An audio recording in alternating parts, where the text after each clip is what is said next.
बहुत समय पहले की बात है। हिमालय की तलहटी में बसे एक समृद्ध राज्य पर राजा विक्रमादित्य सेन का शासन था। न्यायप्रिय होने के बावजूद वे लोगों की बुद्धि की परीक्षा लेने के लिए कठिन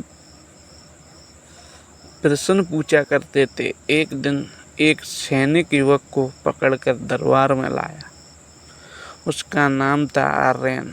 उस पर राजकोष के चोरी का झूठा आरोप लगाया गया था। राज्य के नियमों के अनुसार उसे मृत्यु दंड दिया जाना था। दरबार में सन्नाटा छा गया था। राजा ने युवक की ओर देखा और बोले, आर्यन, तुम्हें अंकित अवसर देता हूँ।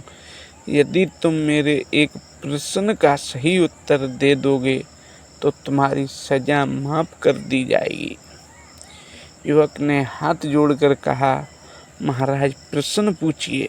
राजा ने गंभीर स्वर में पूछा, बताओ, संसार में एक स्त्री वास्तव में क्या चाहती है?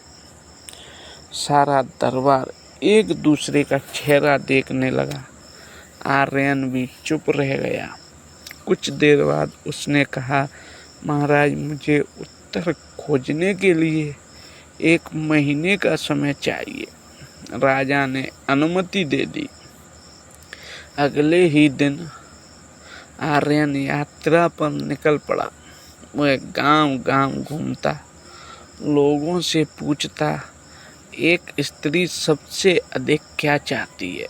किसी ने कहा धन, किसी ने कहा आभूषण, किसी ने कहा सम्मान, किसी ने कहा संतान, लेकिन हर उत्तर अलग था। दिन बीतते गए।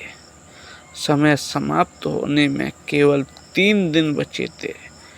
एक बूढ़े साधु ने आर्यन से कहा, जंगल के उस पार एक रहस्यमयी वृद्धा रहती है। लोग कहते हैं उसके पास हर कठिन प्रश्न का उत्तर है। आर्यन तुरंत जंगल की ओर चल पड़ा। घना जंगल, ऊंचे ऊंचे पेड़, चारों ओर अजीब सा सन्नाटा छाया हुआ था। अचानक उसे एक छोटी सी झोंपड़ी दिखाई दी। झोंपड़ी के बाहर एक बूढ़ी और कुरूप स्त्री बैठी थी। उसकी आंखों में अजीब सी चमक थी। आर्यन ने विनम्रता से पूछा, माता, क्या आप मेरे प्रश्न का उत्तर दे सकती हैं? वृद्धा मुस्कुराई, उत्तर तो दे सकती हूँ, लेकिन बदले में तुम्हें मुझसे विवाह करना होगा। आर्यन चौंक गया। वह सोचने लगा, वैसे भी मुझे मृत्यु मिलने वाली है। यदि मेरे इसी निर्णय से मेरी जान बच जाएगी तो क्या बुरा। उसने हाँ कर दी। विवाह के बाद वृद्धा मुस्कुराई और बोली, अब सुनो, हर स्त्री सबसे अधिक यही चाहती है कि उसे अपने जीवन के निर्णय स्वयं लेने की स्वतंत्रता मिले। वह सम्मान चाहती है, विश्वास चाहती है और अपनी इच्छा से जीने का अधिकार चाहती है। आर्यन को अपना उत्तर मिल गया। अगले दिन वह दरबार पहुंचा। राजा ने वही प्रश्न दोहराया।